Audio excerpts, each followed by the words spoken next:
Guys, this is Prince from Yellowbird Immigration Services Private Limited. In recent past, we have seen people are getting rejected through multiple embassies, not just limited to Delhi NCR, but throughout India, that is pan-India. People are getting rejected because of multiple reasons. It can be because of funds, it can be because of their profile.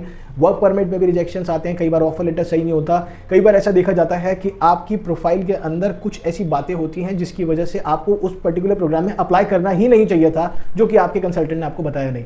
तो ऐसे छोटी छोटी छोटी बातें बहुत बड़ी हो जाती हैं और वो आपको लीड करती हैं एक रिजेक्शन पे।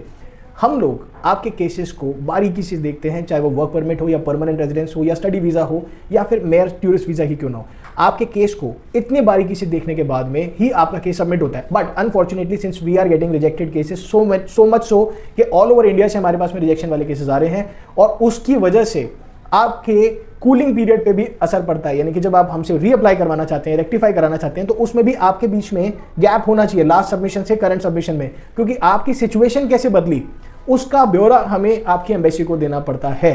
तो इस चीज़ का आप खास ख्याल रखिए कि जब आप हमारे से रीअप्लाई करने आते हैं तो उसके बीच में कूलिंग पीरियड होना चाहिए, जिसकी वजह से हम आपके केस को रेक्टिफाई और रीसबमिट कर पाएँ।